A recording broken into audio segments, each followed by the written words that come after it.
Hello and welcome to this Excel tutorial. In this video I'm going to show you how to start Excel and enter text and numbers to create a new spreadsheet. So first of all I'm going to start Excel from the desktop, and if I just double click the Excel icon there, and the first thing I see is this template selection screen. All I need is to select blank workbook. I can either double click on that or click once and then click the create button here. But just for now I will simply double click on blank workbook. And Excel is now open with the blank workbook, ready for me to start creating my spreadsheet. The first thing I'm going to do is change the zoom level on this worksheet so that I can see the cells a bit more clearly, and for training purposes explain things a bit more clearly as well. Now if you come down to the bottom right of Excel, the Excel window, you will see we have this section here and it says 100% at the moment, and we have this little slider and plus and minus buttons. You have the option of dragging that slider to the right to increase the cell size or to the left to decrease. Alternatively, you can simply click on the percentage value. So if I click on that, we get a dialog box with a number of options, and I'm simply going to select 150% and click OK. That's the zoom level that I'm happy with, but obviously in your personal circumstances that may vary, so just set the zoom level to something that you're comfortable with. There's a couple of other things that I want to show you in terms of setting up Excel, and the first of those is that I don't want that dialog box to appear when I start Excel every time, so I don't want the template selection box to appear. To remove that, go to the menu bar and click on Excel on the left hand side there, and then click on Preferences. And under Preferences you'll see we have options for authoring, formulas and lists, sharing and privacy. But all I'm going to do here is under authoring, just click on General.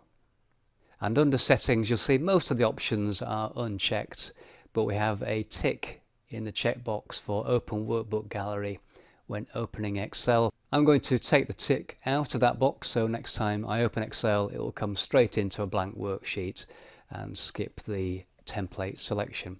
If I then click the back button here, I can then go to the view options, and then right down at the bottom there's this option that says in ribbon show. Two things, developer tab and group titles. The only thing I'm going to change here is put a tick into group titles. And if you take a look at the toolbar at the moment, you'll notice there's no identifying label for each of the sections. By adding group titles, and if I now close that dialog, you'll see we now get clipboard, font, alignment, number, styles, etc. That's useful for me to help you, so when I refer to a particular part of the toolbar, it just makes it easy for you to identify it. So if I say go to the style section, for example, you know I'm talking about this part of the toolbar. I'm going to start creating my new spreadsheet, so all I need to do first of all is check that I'm in cell A1, and you can see there the highlighter is on cell A1. You can also double check by checking just above the letter A there on the left of the screen. You'll see this thing called the name box, the left side, and you can see A1 is indicated in there, so it tells you which cell is selected. So let's get started and enter the title for the business, and it's going to be called Fred's Movie Classics. And this is a business that's going to be renting movies on DVD or Blu-ray. If at any point you've made a mistake there, you can use the delete key just to go back and correct things. So for example, if I had made a mistake on the word classics, I could just use the back delete key just to go back and retype something. You can also cancel the entry, providing I haven't pressed the enter key. I can now press the escape key on the keyboard. If I do that now, you'll see the entry is completely cancelled, and so I'll need to start again.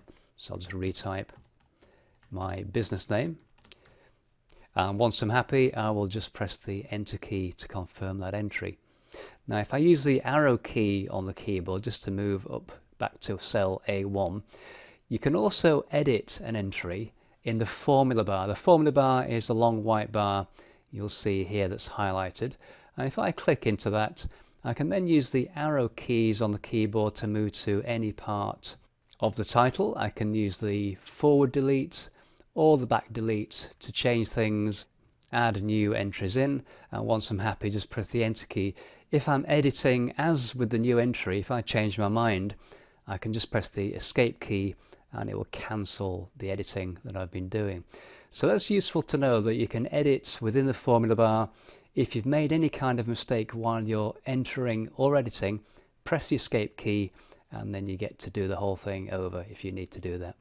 So I'm just going to use the arrow keys just to come down, this time to row number 3. I'll leave a blank row between my title and the main spreadsheet area.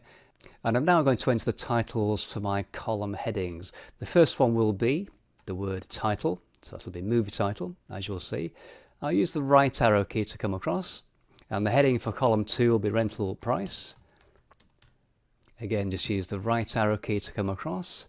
The next label will be the word rentals, and between brackets I'm going to type in their quantity to indicate that it's the number of units I'm referring to. Press the right arrow key again, and finally the word revenue, which will indicate my sales, total sales figures in that particular column. So if I now press the enter key, I'll press the home key this time on the keyboard. The home key will take me back to cell A4, the beginning of the row. Now if you look at those labels I've just entered, you will see in column C, in cell C3, what appears to be a problem, that my title has been cut off by the entry in column D.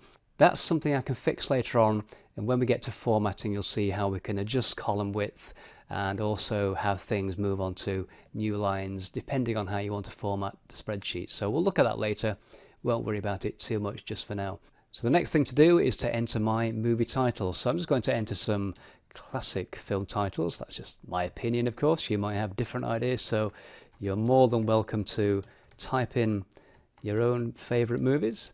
So Wizard of Oz is my second, then Casablanca. Hopefully you've seen all of these.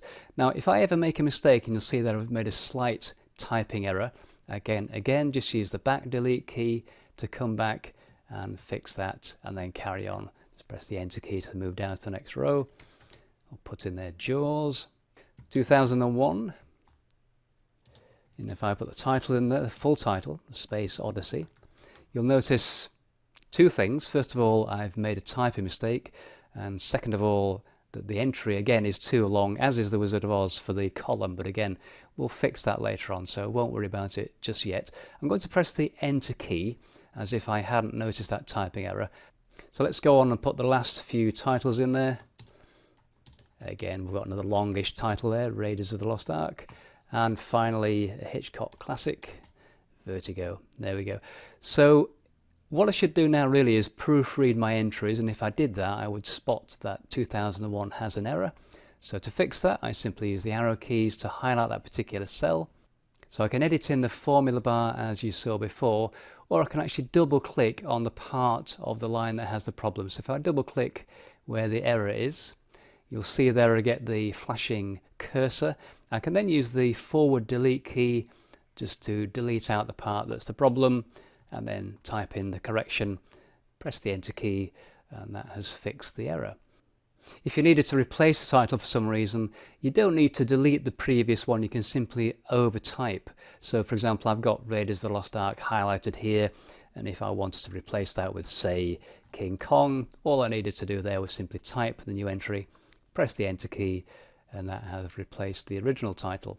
Now I prefer Raiders of the Lost Ark in there, so if you do make a mistake or you've made an entry, you change your mind, you can simply click the undo button. Now if I just move to the top of the Excel window there, you'll see above the toolbar you have these shortcut buttons, and the curly back arrow there is the undo button. So I've put Raiders of the Lost Ark back in there. So there are my titles. Before I go on and enter some values for this spreadsheet, I'm going to first of all save the spreadsheet. To do that I'm going to go to the menu options, click the file menu, and you'll see as I move down we have the save option here.